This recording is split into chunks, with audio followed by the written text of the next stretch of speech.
welcome back. You're listening to Conservative Conversations with Tom Sarrouf. I'm joined today by our returning guest, Miles Smith, who I think is our first three-time repeat guest.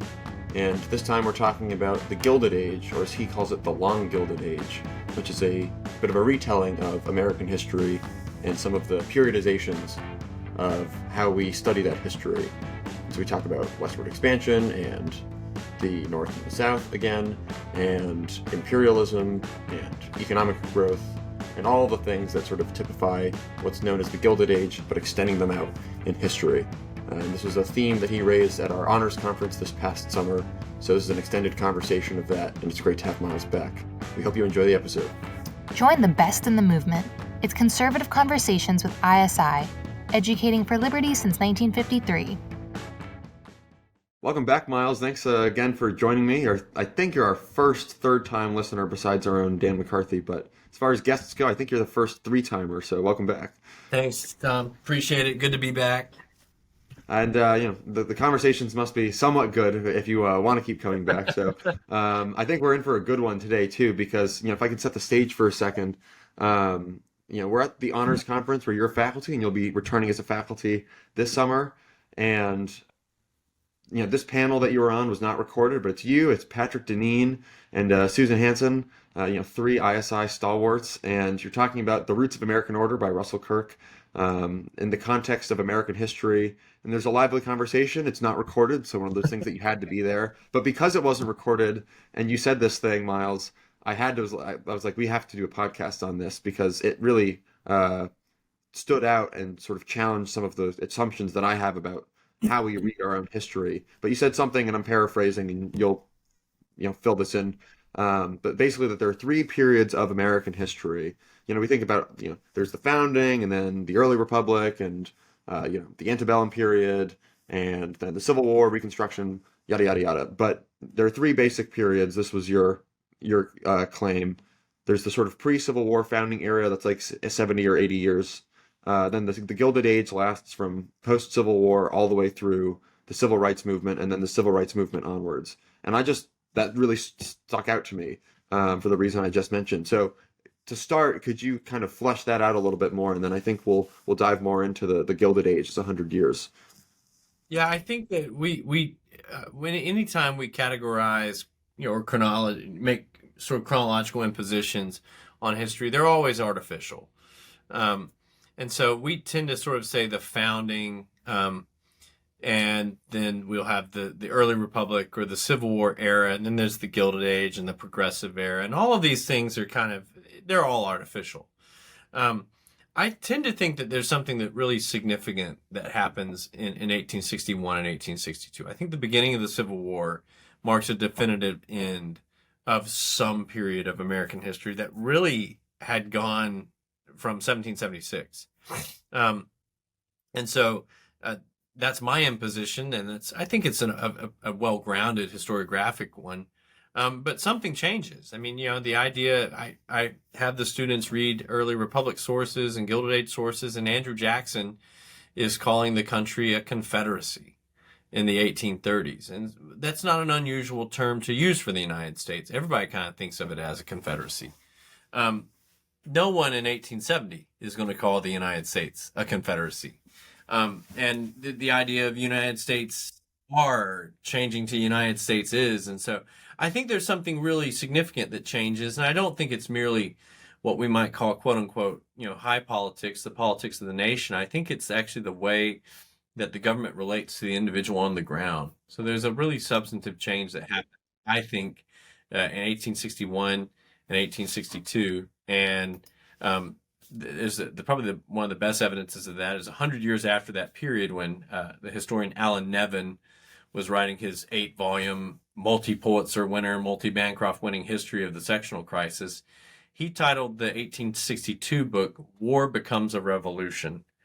And so I think there's a revolution that happens in the United States in 1861 and 1862. And so I tend to start a new period there with my students. I say that's the start of the Gilded Age, and that Abraham Lincoln's the first Gilded Age president. We tend to think of that as more associated with the 1880s, but I think it starts in 1862.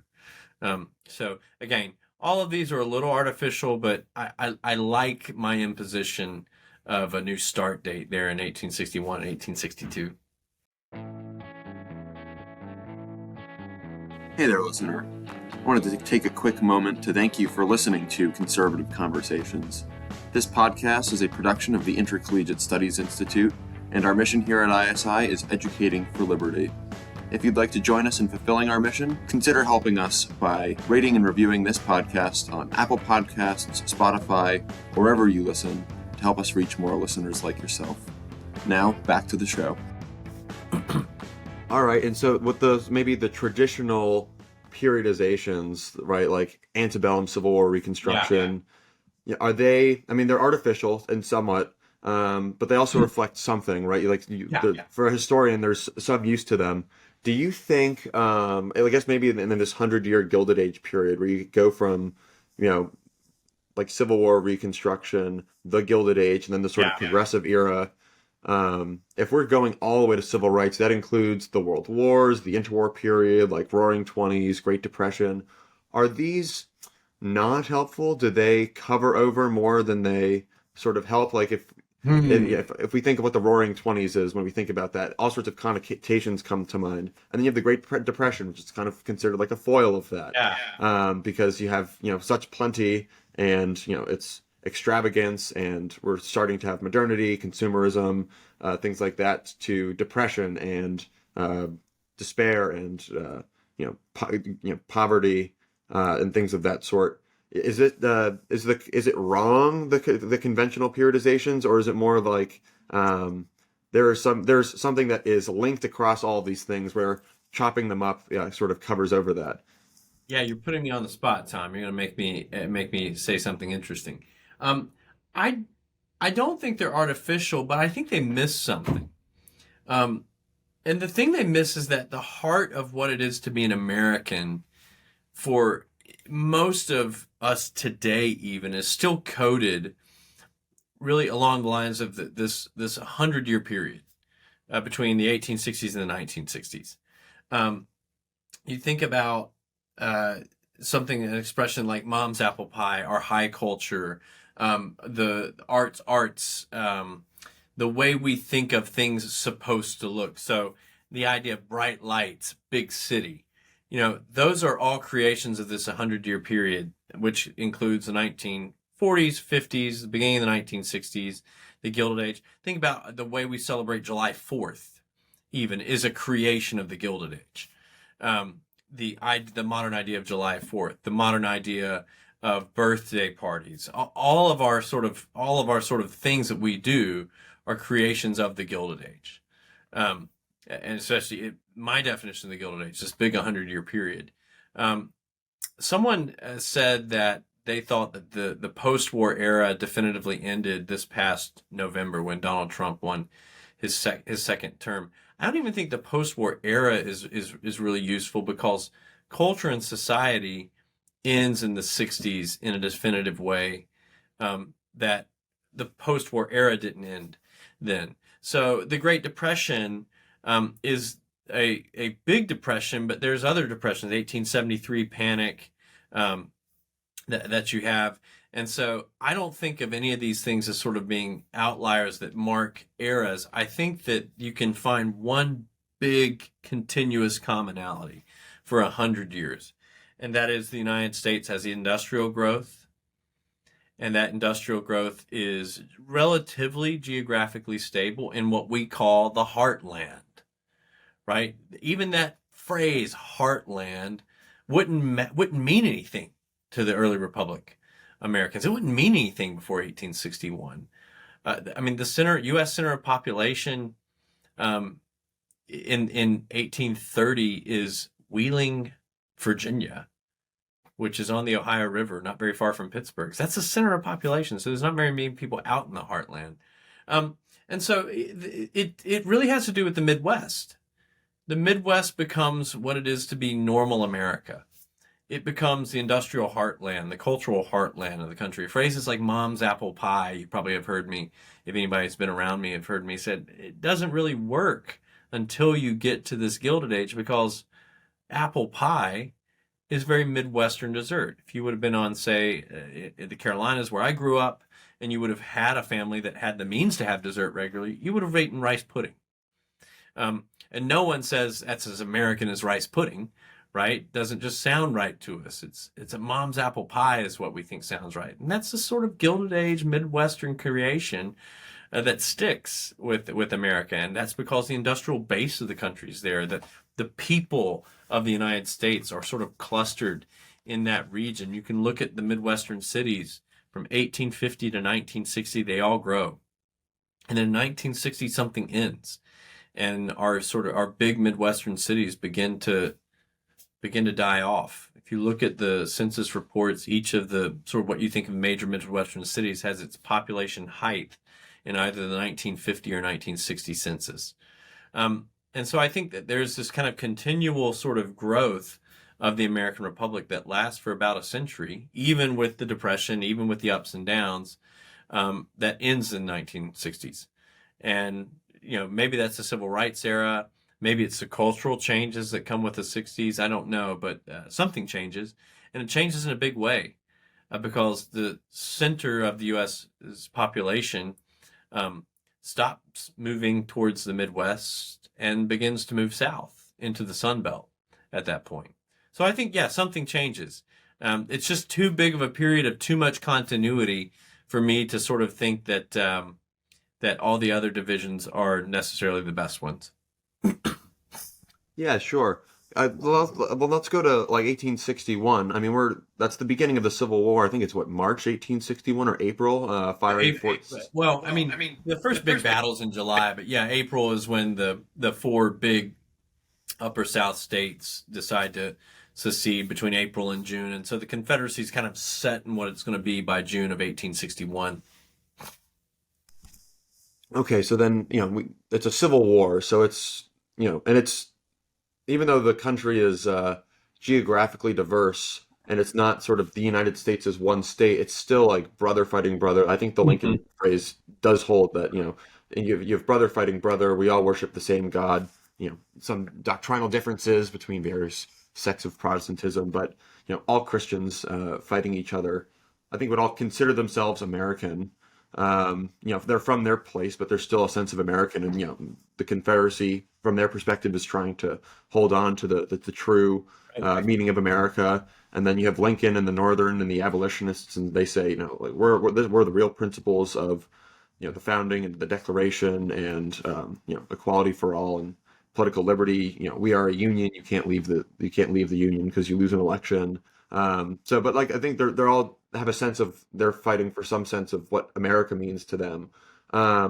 And so my question then is, what changes? I guess the Northern version, quote unquote, wins out, and then there's the imposition of Reconstruction.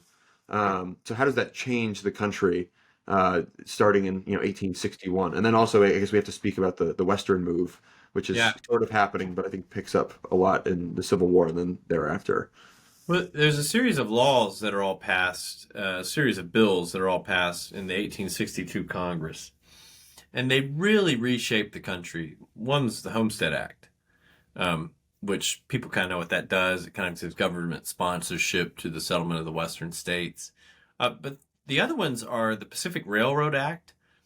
That had been held up during the 1850s by Southerners because they wanted the route to go south through either what would be modern St. Louis or more likely through now what's Memphis, and across the country that way. Obviously, people who are in the north wanted to go more in a sort of northerly direction. It begins, of course, in Omaha, Nebraska.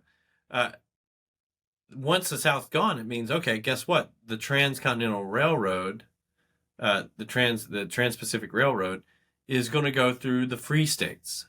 It's going to go through northern states. And so the West's settlement is more free state, more northern.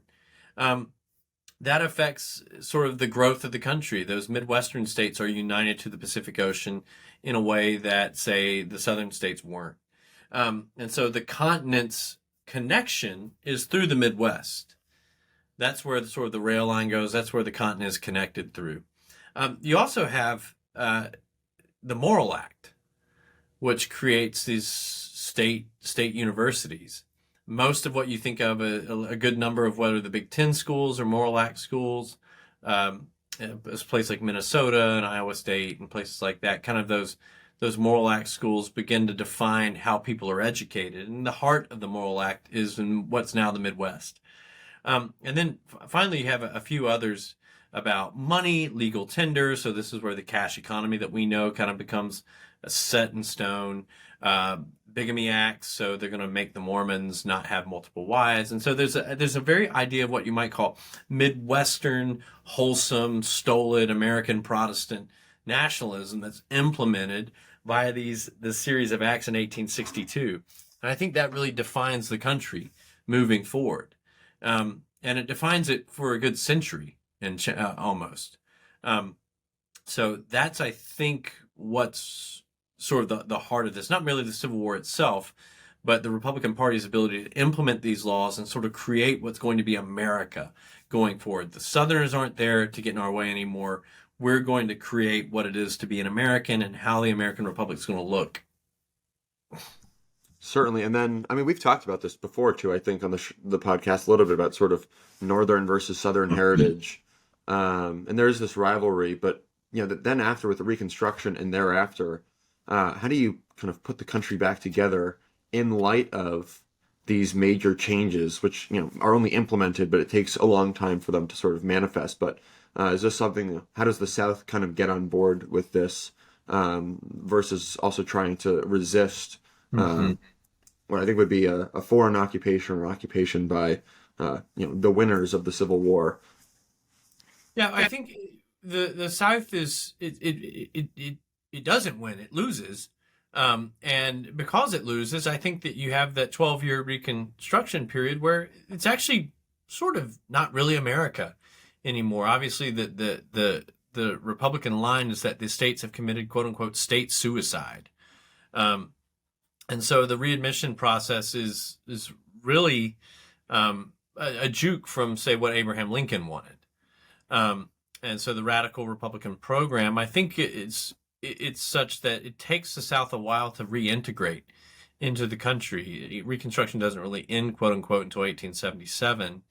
But it's not until the 1880s where you have Southerners begin to sort of be interested in participating in the capitalist economy. Henry Grady, the well-known editor of the Atlanta Journal and Constitution, in 1886 went north and kind of did a little tour where he basically said, hey, the South's open for business again. And that was almost 2 decades after the war ended. And so it's only in the 1880s where you have the sort of growth of textile mills and stuff begin to take root. And it's not the entire South. It's Tennessee, North Carolina, and Georgia are the economic powerhouses. Obviously, Mississippi, Alabama, South Carolina, and even Virginia to a lesser extent are kind of left behind. And so the South broadly doesn't really reintegrate, some people might say, until the 1960s, until the Civil Rights era sort of finally reintegrates the American South into the broader American whole. And obviously, it's about that point where the South's economy really begins to take off. I live in Michigan. I'm from North Carolina. My favorite thing to tell my students is when I was born, the population of Michigan was just under 10 million people, and the population of my home state was about 6.5 million people. The population of North Carolina now is just over 11 million people, and the population of Michigan is about the same as it was 40 years ago. And so something's changed, and that change is really an outgrowth of the 1960s, which shows you how old I am now, which is not fun. No, that population figure you gave is very, I think, telling or interesting because it gets to what you were saying earlier, that you have a movement towards the South away from, the Midwest, of Michigan being part of that. I'm curious about the economic paradigm, because I think that's a large part, not the entirety, but that's a large part of the term Gilded Age means when we think about it.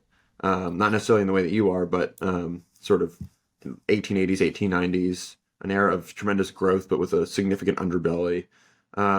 Yeah. Well, I think that it's worth thinking about because we're at a time right now. Tariffs are in the ether again. And the United States' economy is it's relatively protectionist in the Gilded Age compared to our own time, for sure. Um, but it also grows, and some of that's the United States is able to tap into its raw resources that it has. And the industrial base of the United States does grow, and I think this is really a question of politics. Like, what's people's vision of the United States? I tend to think that people are sort of thinking about the Gilded Age again, whether they know it or not, because they have this idea that the United States should be a country with a strong industrial base. Um, that's that's a Gilded Age creation. The kind of strong industrial base where people have jobs in factories and they build things, and it matters that they build things.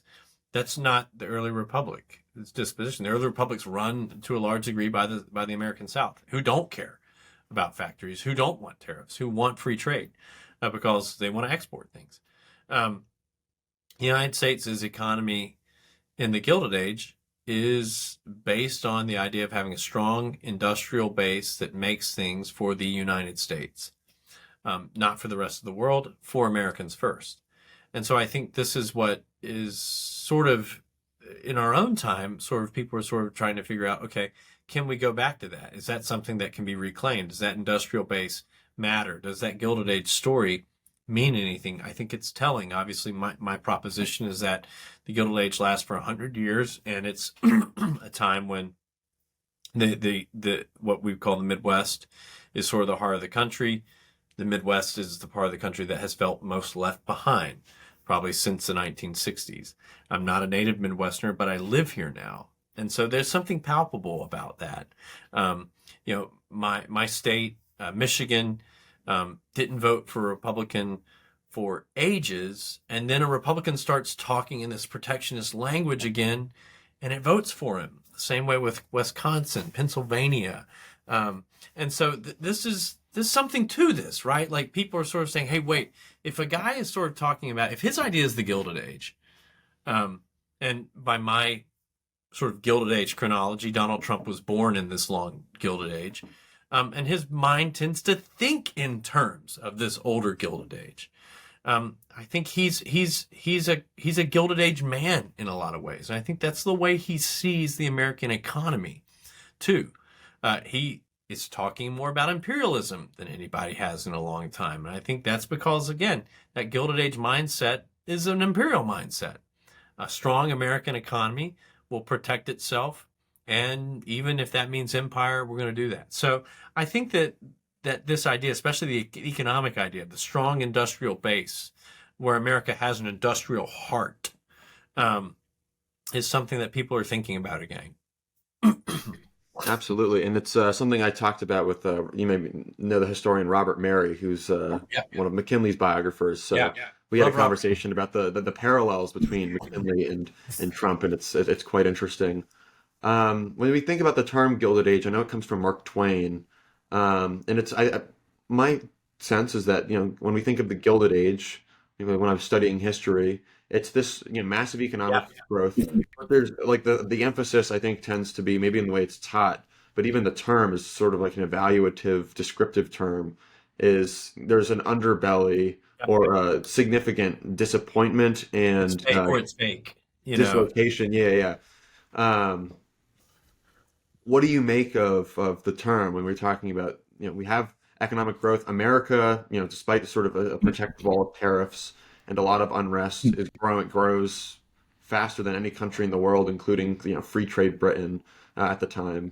So, it is real in a sense, but then there's the sort of the dark side, which gets more focused on how do you, especially then when you have the sort of reaction with the progressive era in the Roaring '20s.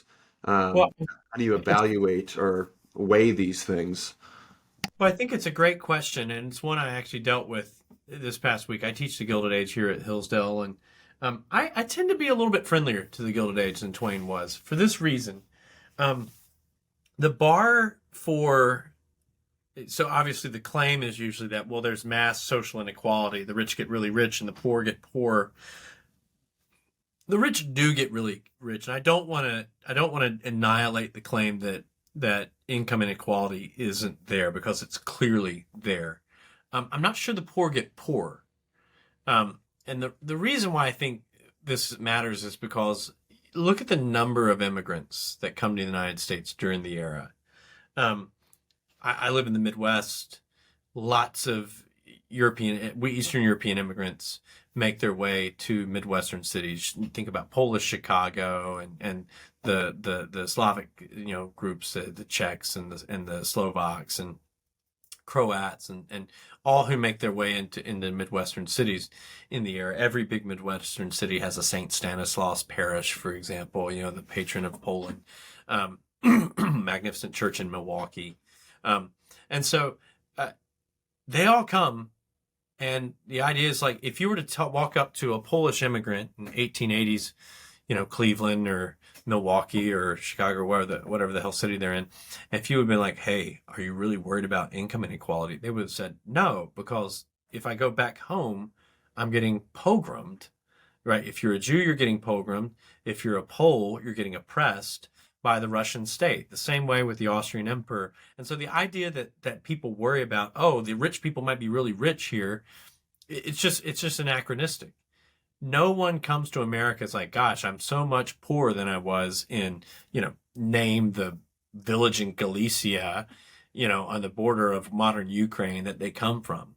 So I don't think we're prepared to understand how impoverished parts of the Austrian Empire and Russia, and to a lesser extent the Ottoman Empire, were at the time, and how people come to the United States and are just overwhelmed by the sort of type of lifestyle they're able to have. Is it nice? No, it's not nice. These people live in urban tenements. They are poor. They don't have, the sort of lifestyle that middle class America has, and yet it's still better than Russia, or it's still better than Austria. It's still better than pick the locale. And so no one writes home and says, America's terrible, don't come. Everybody writes home and says, we'll get you here as fast as we can. We just got to get money for you.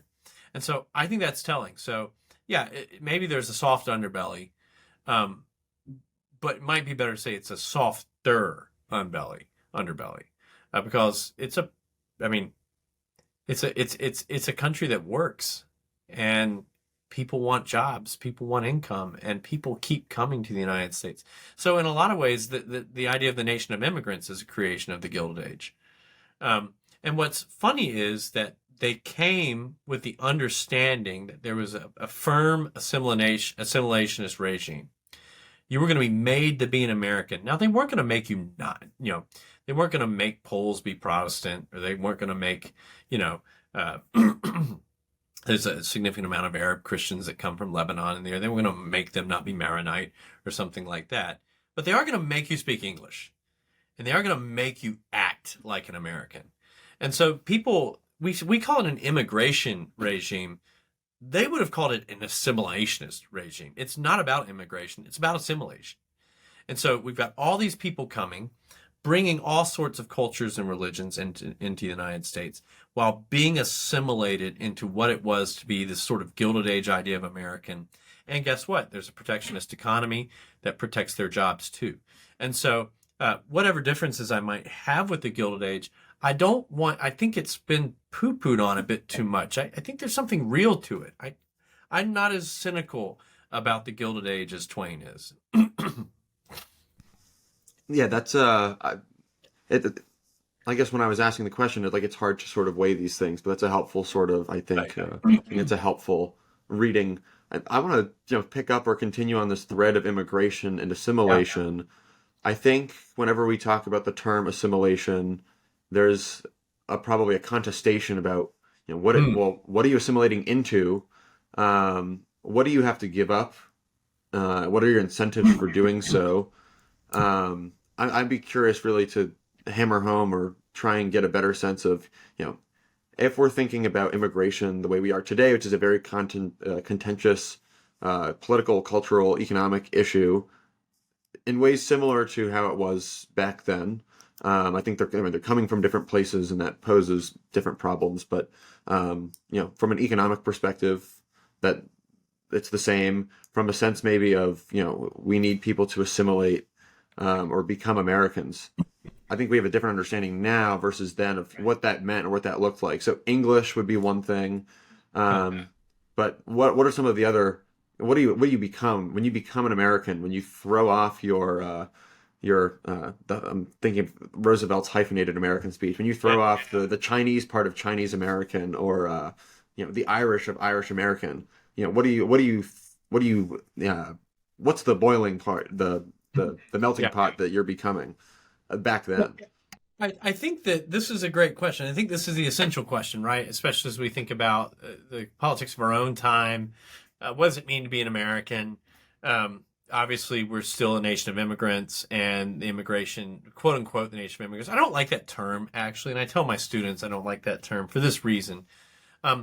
If you are a citizen, a naturalized citizen of a country, you are not an immigrant. You're a citizen. This is where Roosevelt's right. Roosevelt's not asking for everybody to be white when he says get rid of the hyphens. What he's saying is you're an American now. You don't get to retain any political allegiance to wherever the douche you came from. Like I was talking about this the other week. You are no longer a Chinese American. You are a American who's supposed to act like an American. So in many ways, this is what's interesting. We talk about the Gilded Age, and obviously there's racism and all sorts of bad stuff in the South, and we can talk about that another time. But in many ways, they're actually less race conscious than we are, because what they're demanding is that people be politically Americans, no matter what they look like.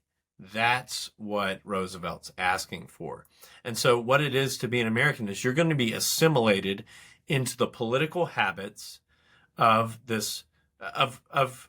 what was America, which was historically coded downstream from Great Britain. So you become a person who believes in representative government, no matter where you came from. You have to believe in now representative government. You don't have to believe in democracy. That wouldn't have been their reflex.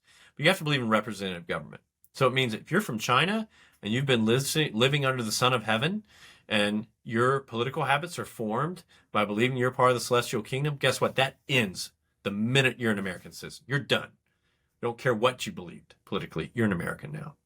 And so that is actually the meat of the assimilation. And, maybe they make some mistakes. They tend to think that Protestantism, or by the 1880s, Protestantism plus a heavily Americanized version of Catholicism are what you're allowed to be. So that's it. Those things are kind of what uphold the American order. And we may say, well, can Muslims be good Americans? I tend to think the answer is yes. Conservative Muslims can be good Americans, but you can't be politically whatever you came from, wherever you came from. You got to politically be an American. That means representative government, and it means certain cultural hallmarks that uphold representative government. And so the United States, it's pretty firm. It's in a similar. You got to speak English. You got to know the political habits of these people because they're who are good Republicans, small r Republicans. And so it's actually pretty aggressive. But I don't think that we should reflexively say they're wrong. We may disagree with them on a few details here and there, but it works. It works. I mean, the United States is relatively unified politically by the end of the 19th century because this Gilded Age assimilationist regime really does the trick. Italian Americans are pretty convinced Americans. The Godfather is a great film, and we like that film because we're pretty sure, look, those are Italian Americans, but they're still Americans, right? It's an American story. None of us are negotiating that part. And even Mario Puzo, sort of, when he has Michael go back to Sicily, Sicily's a place of sadness for him. It's America actually where they can actually flourish and be what they're supposed to be. And so all sorts of the immigration stories, we actually should view them as assimilation stories. We shouldn't call them immigration stories. They're assimilation stories. Yeah, that makes sense. You mentioned the Lebanese immigrants. That's my family in the early 20th century. Yeah, I think I recalled that. Yeah. And I know there was assimilation. They spoke English. My grandfather went to school and, taught English, and then they, tried to become economically self-sufficient. Great grandfather started a family store, and my grandfather went and worked for that. But like they became American. There's always still that tie though, the Lebanese American. I think if you asked all of my family members, like it's a Lebanese American. They're still part of that heritage, but it is, we all believe in representative government and things of that sort. We all speak English. Um, but that makes sense. Though I would maybe not push back, but offer another thought and see what you think Yeah. is part of the mass immigration is when you're bringing so many people, and I think it's like probably it's like close to 15% of the country was foreign born by the 1920s immigration restrictions. And that's pretty close to where we are today. Obviously, the numbers are much larger now because the populations are bigger, but it's a large proportion of the country is foreign born, even if they become American citizens. But is there any sense in which the uh, changing, not the demographics, but not necessarily like racial, but ethnic or like foreign born versus American, natural born citizens, in which it changes what it means to be an American throughout history. So now we think of like the Germans and the Irish in the early part of American immigration's history. Those are Americans. They've been here for a very long time, but it's like what Jefferson says. You bring your foreign baggage with you. He suggests that it'd be very hard for people who are used to being either enslaved or under monarchy to sort of naturally land at temperate liberty. Not impossible, but it's very hard. And so when you have a ton of those people coming over, does that change what it means to be an American? So now that we look like in the 1960s or the Civil Rights era, and with the Immigration Act, we say, oh, this is what an American is, but it's very different from what it would be as a republic from the early Yeah. republic, which of course it always will be. But there's also what role does immigration play in changing what it means to be an American, as opposed to the changing technological Mhm. aspects of society, or changing economy, or changing geography? Does that question make sense? Yeah, yeah, it does. I mean, I think that um, it changes a lot of what it is to be an American. One of the complaints of the Civil War era is the country's become basically German, because so much of the Union Army are German immigrants. Um, and so it does change. I think that the United States' constitutional order is built to actually absorb the sorts of changes that come. I don't think you need to be an Anglo-American Protestant to be a good American. Um, so I think it does change. I think it does change. I mean, you think about early immigration. Ben Franklin's terrified of German immigration because he says Germans can't be good Americans. If you have a German surname, you're cooked into habits that make it impossible for you to believe in representative government. And he says every German's basically a monarchist. They can't be good Americans. And yet, by the 18, I think that now even still German Americans are the single largest uh, like representative group in the United States. I think that I saw something like that. There's more German Americans than there are, for example, your English Americans. Um, there's more German Americans than there are Scottish Americans. There's more German Americans than there are Irish Americans, and yet none of us even blink about that, right? Like no one walks around in 2025 saying, "Gosh, remember that time the country was taken over by Germans?" We don't talk like that. So yeah, I think you're right. I don't think I disagree with you at all. I think there is something that changes. The question is, are those political changes? Do culture and folkways affect political change? Is the Constitution durable enough to absorb those things, or does it just not see those things? Jefferson uses the language at times of cognizance. He basically says the political order is not cognizant to see certain things. And so that's a good question. I um, Whether those things are absorbed into the larger whole, or maybe it's that the constitutional order doesn't even need to see them; they don't even come into play. That's a good question. I'm sure that we can have a good debate over that. I'm not sure. I am admittedly a pretty waspy American. My family's been in Virginia and the Carolinas for about 400 years. I'm of overwhelmingly English and just British extraction. a guy whose name is Miles Smith the Fourth is not someone who's thought a lot about having an immigrant family or an immigrant family history. My most recent immigrant ancestor came over in 1834 from England. And so, right, if I were to go up to the northern parts of Michigan, and talk to the Finnish people and German people up there, they would have a very different story. So admittedly, I'm admitting my own ignorance. I'm admitting my own waspiness, that it's not something I've thought about, but I'm fairly convinced that my dad's cousin, whose last name is Meisenheimer, I've never thought that she had married into a family of aliens. Her husband, Ted, is a German-American guy, Lutheran from North Carolina. And I've never thought about them being un-American. So I think you're right. There's something about it that changes, but maybe it's so subtle we don't even notice sometimes. Yeah, I mean, I think about this a fair bit, especially in the context of contemporary debates and discussions about immigration. So, well, think back through the history, and what does it mean for them to shape our nation? I don't know, but I guess that's something that we share, is we're not entirely sure. I want to flip towards this, when we're thinking about sort of America as becoming an industrial powerhouse. And that's a transformation in the sense that it moves us from a more agriculturally strong economy. And I know part of the Gilded Age, if we're talking about an underbelly, and I don't want to dwell only on the underbelly for reasons that, because of some of the points that you raised, but there's this, disaffection or sort of being left behind for the agriculture, maybe in a way that we feel today with the populism of the people left behind from the industrial heartland. Wondering, I mean, now it doesn't really make a ton of sense for us because things like 1% of the workforce is in agriculture, like directly in agriculture, and then it props up other sorts of industries. But, at the time, how big of a dislocation is it towards industrial, financial, commercial economy versus more agricultural subsistence and husbandry and things of that sort? It's huge. It's huge. And I think that even the spatial element of it, I talked about this with the students, the growth of the railroads in the aftermath of the Civil War. A railroad fundamentally changes a place. Think about a town of 500 people. Everybody lives on a quarter-mile square.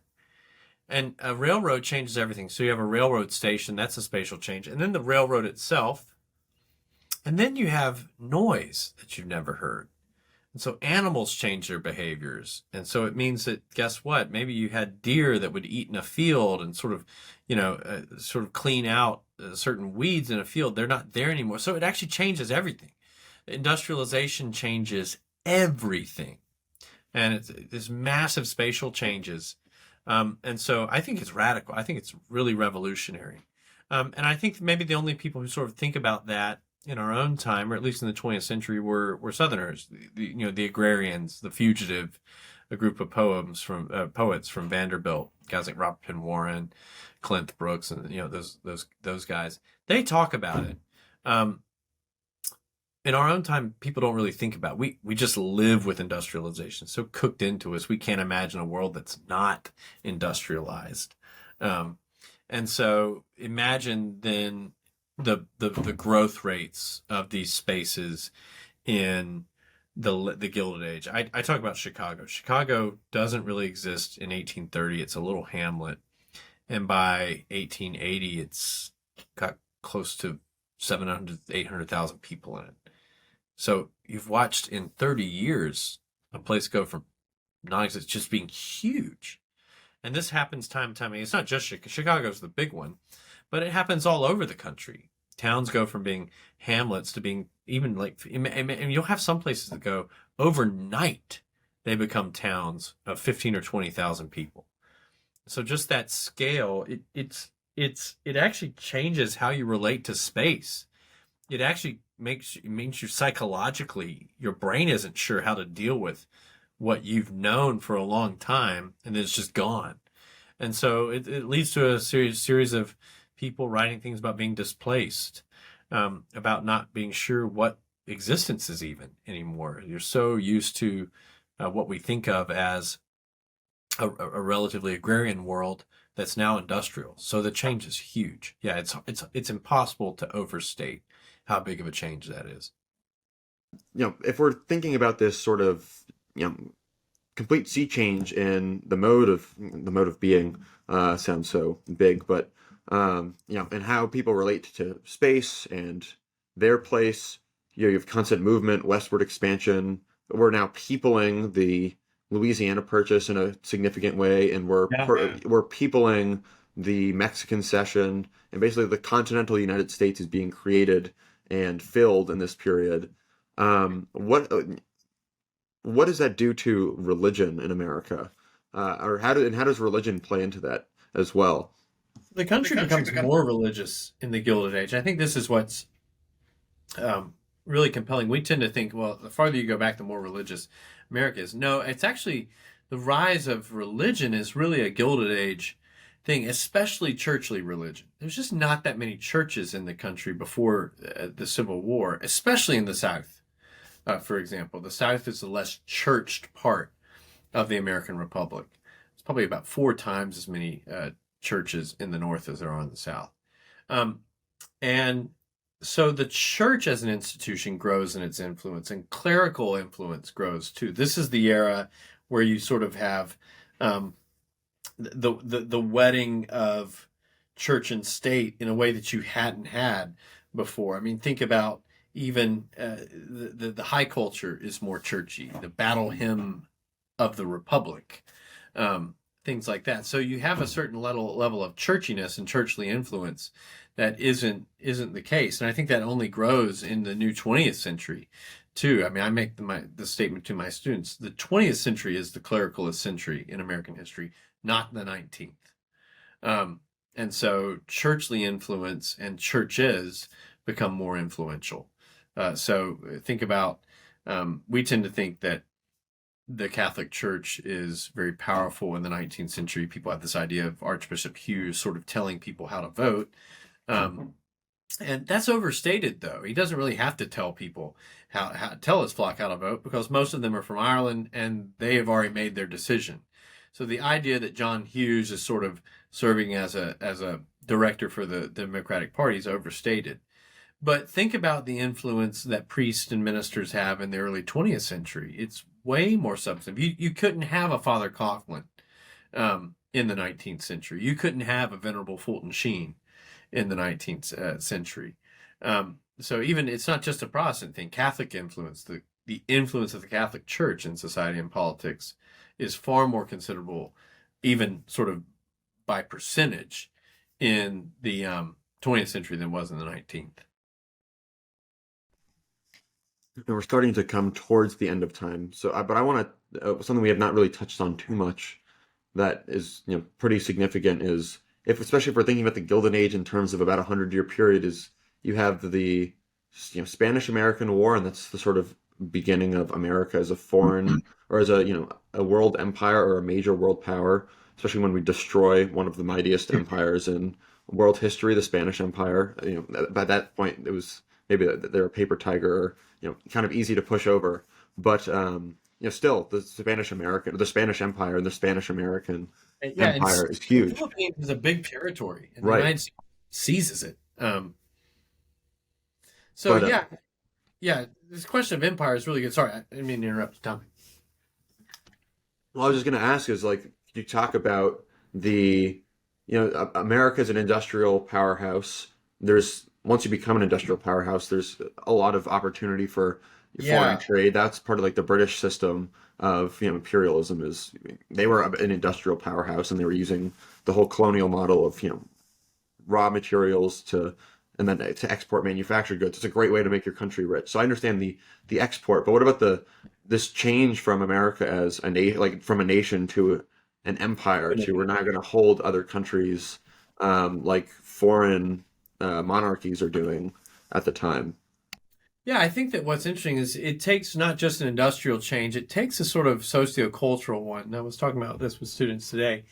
You have to be convinced of your righteousness, that you're a particularly righteous country in order to implement the type of empire the United States does. And this is a growth of the Gilded Age. Americans sort of begin to see themselves as, hey, we are a moral, righteous, sort of Protestant, maybe, we'll accept a few Catholics now, a Christian country that has fixed our moral flaw. We've gotten rid of slavery. And so now we are a righteous empire. And a righteous country. And because we're righteous, we know what's best. This is the language that someone like Albert Beveridge uses in his address, The March of the Flag. He basically says, look, we are going to go bring you benighted Spaniards and you benighted Filipinos the right type of freedom and the right type of government, whether you want it or not. And I think that there's this lingering disposition throughout the long Gilded Age. Wilson isn't the progenitor of it. I think he sort of captures it more than creates it and puts it into play in American high politics. And I think that the generation of people who come of age at the end of the long Gilded Age are still relatively committed to this. I think it's telling to me how much of the American sort of foreign policy apparatus thinks this way. And I sort of think about a figure like George W. Bush. He's reared in the end of this long Gilded Age and sort of has this sort of commitment to, no, America is good and we can bring you the good stuff whether you want it or not. And so I think that aspect of the long Gilded Age stayed with us. I think that maybe it's changed some because I think that the current president is probably least committed to that aspect of the long Gilded Age, even while he is someone who seems to be quite devoted to the idea of the industrial Gilded Age. And so, yeah, empire is real. There's a sense in which Americans are convinced we know best. And I think that maybe one of the reasons why the long Gilded Age is definitively over is I'm not sure that my generation of Americans, and I'm maybe a little ahead of you on generation, or yours, are convinced that we know best. There's been something that's changed, and so I think in that sense, the long Gilded Age is definitively over. Yeah, that's very, very fascinating. I guess I kind of understand the international, maybe I'd call it foreign adventurism, that's totally loaded, but I'm going to use it anyways. Sense of, America is, best for the world, or, we're going to spread freedom and democracy. Yeah. I kind of got the sense that was a holdover from the Cold War, which is part of the end of this long Gilded Age. But I find it's very interesting to hear you talk about, or be able to connect that and World War One and the Spanish-American War in the sense of, overseas empire. I think it predates the Cold War quite a bit. That's interesting. Well, then if we're talking about what changes, I think we'll kind of end the conversation with the end of the long Gilded Age, as we're calling it, and the civil rights movement. Why does the 60s end this change, or end this period? What marks you've mentioned a couple of the things that have, maybe we start to see a difference, but is there a cause, or are there a few main causes that you would point to and say, this is how it ends, or this is why it ends, and here's where we are now? I think, the 60s are fascinating because I think people, the social and cultural hallmarks of what had upheld the Gilded Age, people kind of stopped believing in them. The kind of stolid Protestant or, Christian sort of domestic ideal. People don't believe in it anymore. People sort of say, well, yeah, that's kind of old hat. We moved on. And I mean, the 60s are really a challenge to the American order, in many ways. What the first cause of the 60s, and I think the first cause of the collapse of the quote unquote Gilded Age, I don't know what's the first cause, but it's pretty clear something changes. The country kind of loses a lot of its soul. It seems like Americans sort of stop believing in America. A lot of people say it's Vietnam. And maybe it's Vietnam. I don't know if that explains all of it, though. The Vietnam War doesn't explain why Midwestern cities stopped growing. The Civil Rights era is maybe another sort of change that occurs, that maybe sort of people say, well, the Gilded Age was a holdover of the old republic, And so now these two eras are over, and we're entering into a third era of more significant racial progress. So I'm not really sure what ends it. What's the first cause of its end? But I think it ends then. So what caused the end? I'm not sure, but I'm pretty sure that's the end of the long Gilded Age. All right. Well, maybe we'll have to come back again and talk about this another time. But for now, I think it's an interesting question, and that there's a lot of reading to do on the topic of the '60s and its aftermath and where we are today. So well, maybe we'll leave that for the listeners to ponder themselves. But Miles, this has been great. Thanks again, as always, for coming on, and we'll have you Always back on a again pleasure. soon. Yeah, If thanks, Tom. So great in to the see you. meantime, if people want to follow more of your work or find it, what's the most recent thing that you've been up to, and where can they look? Yeah, I've got a book that came out last year, last year, called Religion and Republic, and this year I'm have a book coming out with my friend and colleague Adam Carrington at Ashland University on Episcopal bishops and the development of the early republic, and then hopefully at the end of this year I'll be adding on to my work on religion in the American Republic, but this one will be focused on war.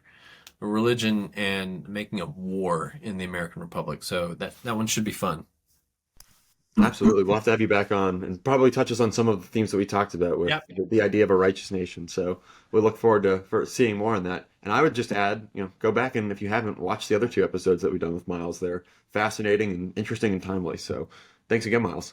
Thanks, Tom. Take care, buddy. Thank you for listening to Conservative Conversations with ISI.